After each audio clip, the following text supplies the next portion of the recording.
हर किस्म के रूहानी जिस्मानी मसाइल और वज़ाइफ के लिए पीर इकबाल कुरैशी चैनल को सब्सक्राइब करें। नहमदुहु व नुसल्ली व नुसल्लिमु अला रसूलिहिल करीम, अम्मा बादु फ़ाऊज़ु बिल्लाहि मिनश शैतानिर रजीम, बिस्मिल्लाहिर रहमानिर रहीम। इस्तिग़फ़ार की फ़जीलत क्या है और ये किस तरह इंसान की ज़िंदगी पर हर परेशानी के हल का ज़रिया बनता है। कुरान हकीम के अंदर अल्लाह तबारक व तआला ने सूरह नूह के अंदर इस्तिग़फ़ार की असल चीज़ों को, करामात को बयान किया है। और याद रखें, इंसान के गुनाह तो इंसान से होते ही हैं। कोई इंसान ऐसा नहीं जो गुनाहों से पाक पैदा हो और फिर पाक ही ज़िंदगी गुजार के दुनिया से चला जाए, गुनाह कभी ना किए हों। नबियों के अलावा कोई गुनाहों से मासूम नहीं है। अब इंसान से ख़ता भी होती है, गलत काम भी होते हैं। ख़ास तौर पे ये मुआशरा जो आजकल का है, बहुत से लोग गुनाह करते हैं लेकिन इसलिए नमाज नहीं पढ़ते, इसलिए कुरान नहीं पढ़ते कि वो कहते हैं हम तो ही गुनहगार, वैसे ही दोज़ख में जाएंगे। ऐसी बात नहीं है। हर गुनहगार जो कलमा पढ़ने वाला है वो जन्नत में लाजमी जाएगा। बल्कि आप सल्लल्लाहु अलैहि वसल्लम से एक सहाबी ने कहा कि या रसूलल्लाह, गुनाह हो जाता है तो मैं क्या करूं? का इस्तिग़फ़ार पढ़, तौबा कर। का या रसूलल्लाह, फिर गुनाह हो जाता है। आपने फरमाया तौबा कर, इस्तिग़फ़ार कर। फिर उसने कहा या रसूलल्लाह, फिर गुनाह हो जाता है। का फिर तौबा कर, इस्तिग़फ़ार कर। उसने कहा या रसूलल्लाह, मुझसे बार बार गुनाह होता है, फिर गुनाह हो जाता है। आप सल्लल्लाहु अलैहि वसल्लम ने उसके सीने पे यूं हाथ रखा और झटका दिया। फरमाया तू तौबा करते करते थक जाएगा, तेरा अल्लाह माफ करते करते नहीं थकेगा।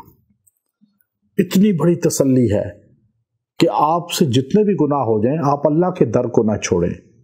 नमाज पढ़ें, कुरान पढ़ें, जिक्र करें और अल्लाह से ताल्लुक़ रखें। अल्लाह गुनाहों को माफ़ करता है। इन्नल हसनात युज़हिबन सय्यआत, नेकियां गुनाहों को धो देती हैं। कुरान की आयत है। यानी आप गुनाह के बाद कोई नेकी करेंगे तो गुनाह धुलेंगे, उससे छुपेंगे और नीचे चले जाएंगे, नेकियां ऊपर आ जाएंगी। इसलिए याद रखें, गुनाह हो जाना ये ऐब नहीं है। गुनाह के बाद तौबा ना करना और उस पर इतराना ये ऐब है। तो इस्तिग़फ़ार की इतनी फजीलत है कि हज़रत हसन बसरी रहमतुल्लाह अलैह, जो हज़रत अली शेर खुदा रज़ी अल्लाह ताला अन्हो के शागिर्द थे, वो एक मरतबा बैठे हुए थे बसरा में, मस्जिद में तशरीफ़ फरमा थे। एक आदमी आया, कहने लगा जी मेरी औलाद नहीं हो रही। आपने कहा इस्तिग़फ़ार ज़्यादा पढ़ा करो, अल्लाह औलाद देगा। वो आदमी खुश खुश चला गया। दूसरा आया, कहने लगा जी मेरे पास माल ही नहीं है, दौलत ही नहीं है। आपने कहा इस्तिग़फ़ार ज़्यादा पढ़ो, दौलत मिलेगी। वो खुश खुश चला गया। तीसरा आया, कहने लगा जी मेरी फसलें नहीं होती, खेती खराब हो जाती है। कहा इस्तिग़फ़ार ज़्यादा पढ़ा करो। वो खुश चला गया। चौथा आया, जी बारिशें नहीं हो रही हमारे इलाके में, कहत पड़ा हुआ है। कहा इस्तिग़फ़ार पढ़ा करो। वो जब चला गया तो मजलिस के लोगों ने कहा हज़रत, परेशानियां सबकी मुख्तलिफ थी, आपने वजीफ़ा एक ही दे दिया। बाज़ लोग कहते हैं ना जी आप सबको एक ही वजीफ़ा दे रहे हैं, होम्योपैथिक क्या काम है? होम्योपैथिक वाले यही करते हैं ना। हमारी नज़र में तो एक ही मेडिसिन दे रहे होते हैं सबको, पर कतरे उसके ऊपर, गोलियों के ऊपर डाल टपका टपका के। हम कहते हैं ये अजीब बात है, एक ही गोलियां सबको खिला रहे हैं।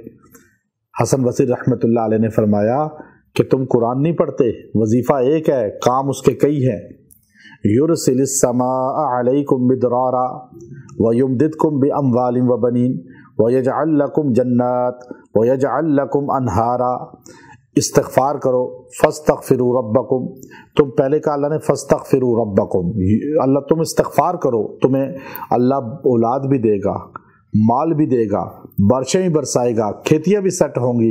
इस्तिग़फ़ार के साथ अल्लाह ने जोड़ा है तो मैं क्यों ना बताऊँ आगे। ये है कुरानी वज़ाइफ। आप सल्लल्लाहु अलैहि वसल्लम ने फरमाया मैं दिन में 70 बार इस्तिग़फ़ार करता हूँ मासूम होकर। तो जो बंदा रोज़ाना 300 मरतबा इस्तिग़फ़ार करेगा उसको हर नेमत अल्लाह दे देगा और हर राहत मिल जाएगी। व आखिर दावाना अनिल हम्दुलिल्लाहि रब्बिल आलमीन।